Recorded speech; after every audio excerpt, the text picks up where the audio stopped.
Oh, hi everyone. I'm sorry. I was just looking at my bow and seeing if it matched Ruby the copycat. What do you think of my clothes? I wanted to see if I can copy the copycat. And this book is by Peggy Rathman. And this bow my daughter made. You guys can make it too. I'll show you afterwards. Okay?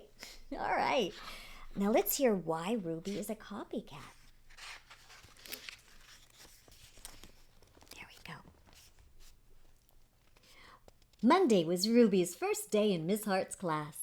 Class, this is Ruby, announced Miss Hart. Ruby, you may use the empty desk behind Angela. Angela is the girl with the pretty red bow in her hair. Angela smiled at Ruby. Ruby smiled at Angela's bow and tiptoed to her seat.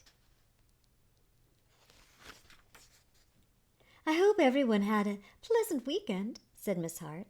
Does anyone have something to share? I was the flower girl at my sister's wedding, said Angela. Ooh, that's exciting, said Miss Hart. Ruby raised her hand halfway. I was the flower girl at my sister's wedding, too. What a coincidence, said Miss Hart. Angela turned and smiled at Ruby. Ruby smiled at the top of Angela's head. Class, please take out your reading books, said Miss Hart. At lunchtime, Ruby hopped all the way home on one foot. When Ruby came back to school, she was wearing a red bow in her hair. She slid into her seat behind Angela. I like your bow, whispered Angela.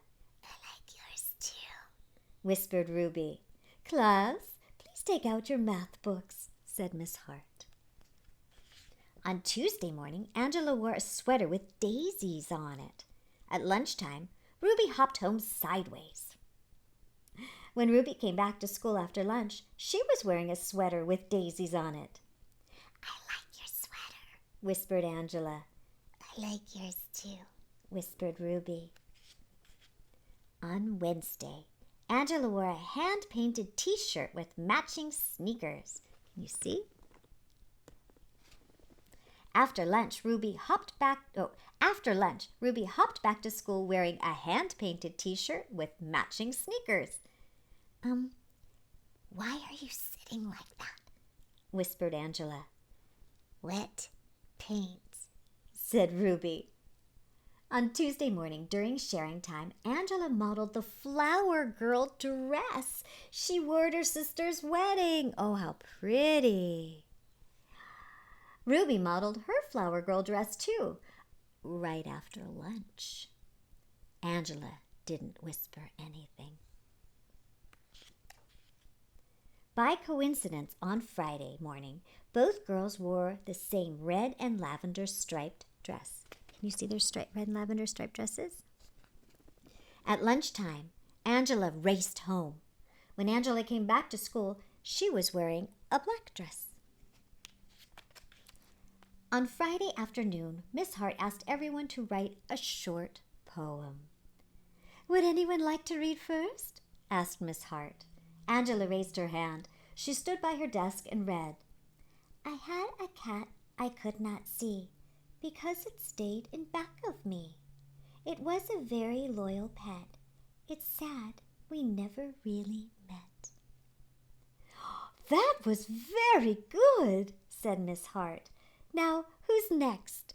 Miss Hart looked around the room. Ruby?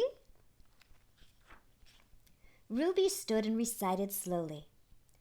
I had a nice pet who I never met because it always stayed behind me, and I'm sure it was a cat too. Ruby smiled at the back of Angela's head. Someone whispered. Ruby sat down.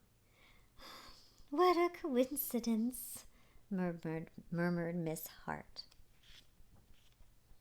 Angela scribbled something on a piece of paper. She passed it to Ruby. The note said, You copied me. I'm telling Miss Hart. P.S. I hate your hair that way. Ruby buried her chin in the collar of her blouse. A big tear rolled down her nose and plopped onto the note. When the bell rang, Miss Hart sent everyone home. except Ruby. Miss Hart closed the door of the classroom and sat on the edge of Ruby's desk. "Ruby, dear," she said gently, "you don't need to copy everything Angela does. You can be anything you want to be, but be Ruby first. I like Ruby."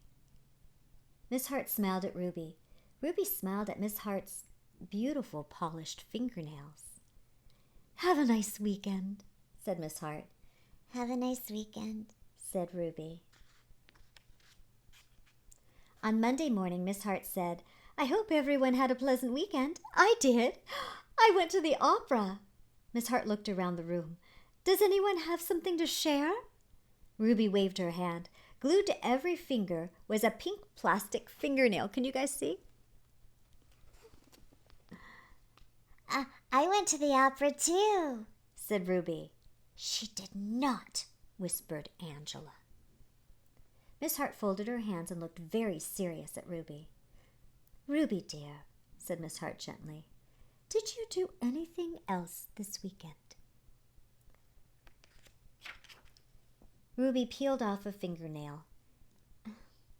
"I hopped," said Ruby. The class giggled. Ruby's ears turned red. "But I did. I hopped around the picnic table 10 times. And Ruby looked around the room. "Watch!" Ruby sprang from her desk. She hopped forward. She hopped backwards. She hopped sideways with both eyes closed. Wow. I couldn't do that.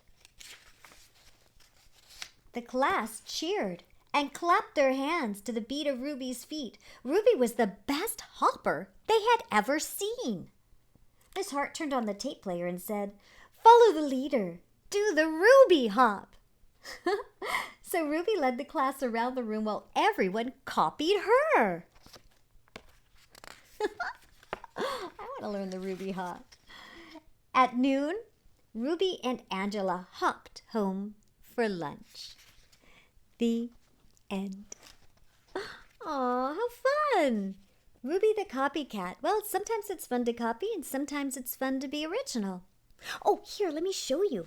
Speaking of, my daughter made these, and all you need to do is get ribbon, and then she put other little pieces of ribbon on the ribbon, like she folded it into a bow, and then in the back, she glued it to a clip. Do you see? There's a little clip back there. And anyway, that was the bow she made for me. She made a bunch for people. They're fun. Might be a fun summer project. In the meantime, bye everyone. Have a great day and see you next time.